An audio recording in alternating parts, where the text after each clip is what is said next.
So my name's April Knoll. I'm a Gumbaynggirr Darkinjung woman, so my family's from the mid-north coast and central coast of New South Wales, the saltwater mob, and I'm still living in saltwater country in Sydney now, out in Maroubra.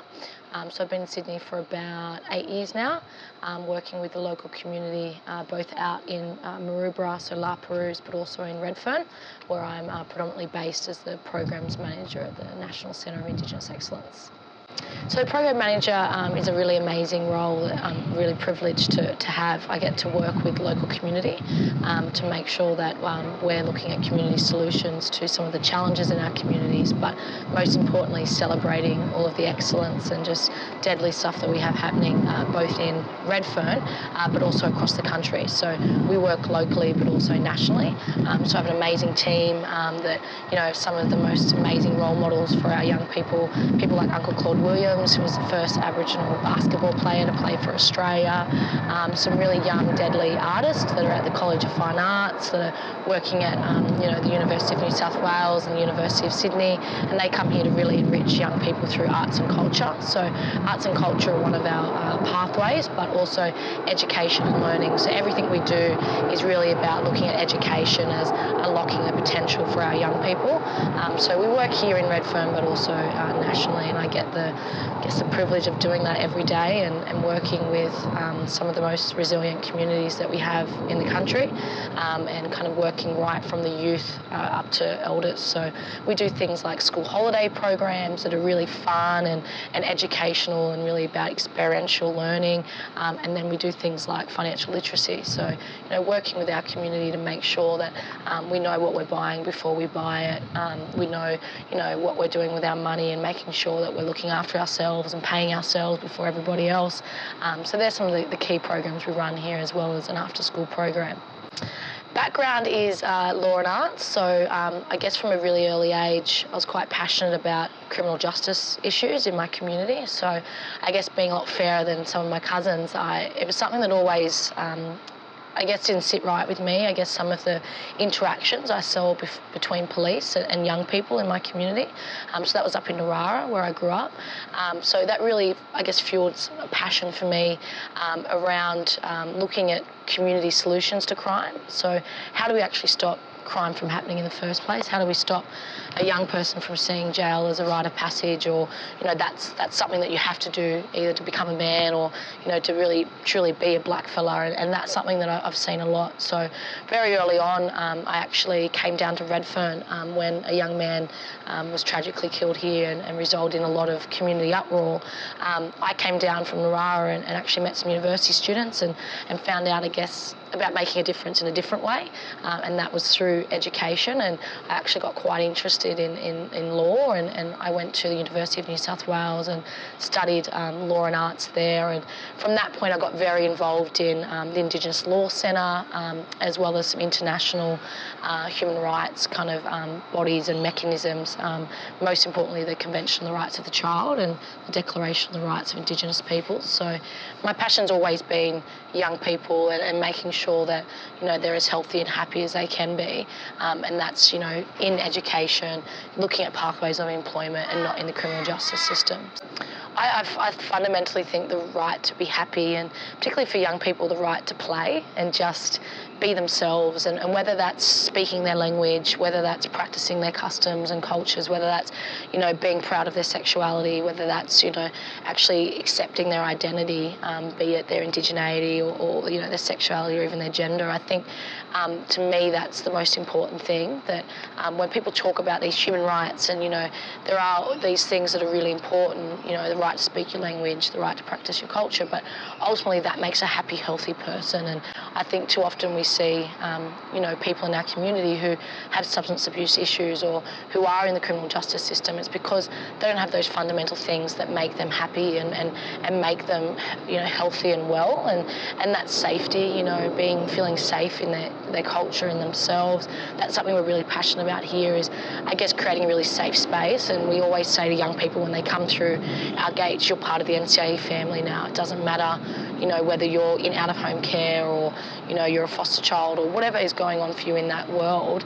When you come here, you're part of a family, and you have the right to be who you are. And I think that's where we get a lot of kind of impact with our young people, because they can strip off a lot of that other stuff that's kind of outside and that's placed on young people, particularly a lot of young Indigenous men. You know, I see a lot of them, the men that we work with, and you know, there's so much that's put on them about being a young black male, and particularly stereotypes and things that we see in the media.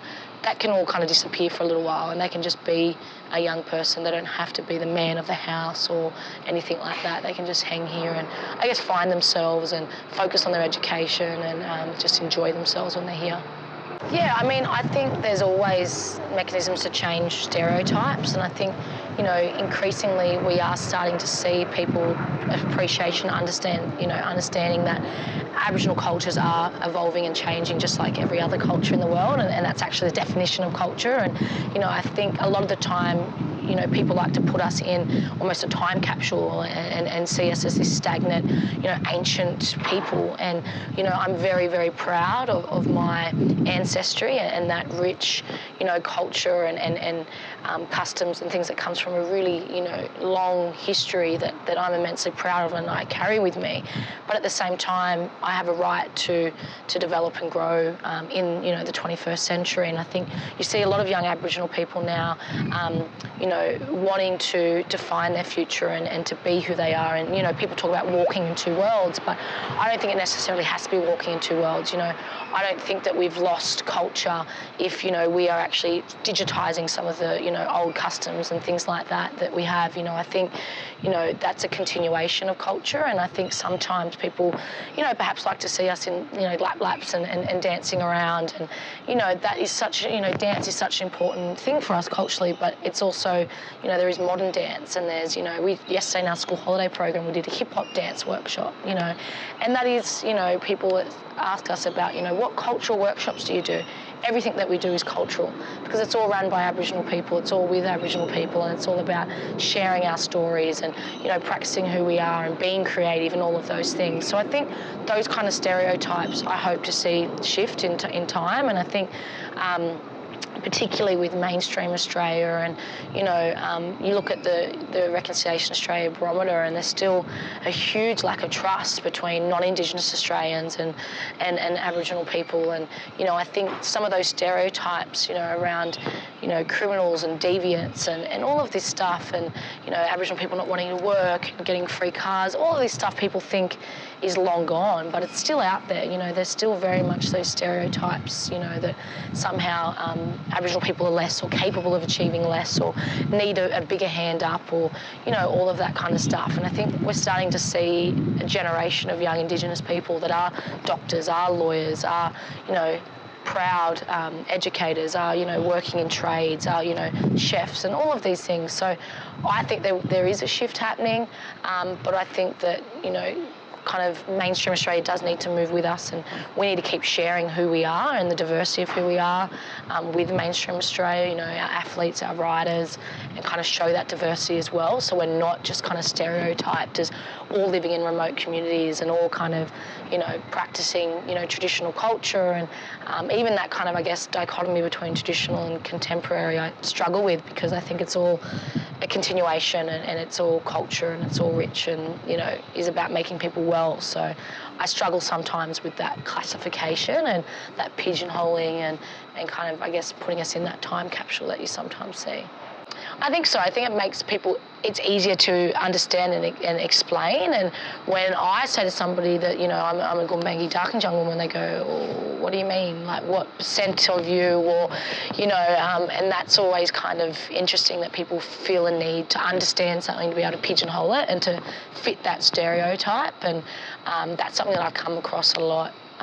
That people do struggle with, that, oh, you know, you're an Aboriginal person, you live in Sydney, and, you know, you don't look like an Aboriginal person, and, you know, I've got that right across the world when I've been in different places, and, you know, it's very interesting, people's perceptions of things, I think.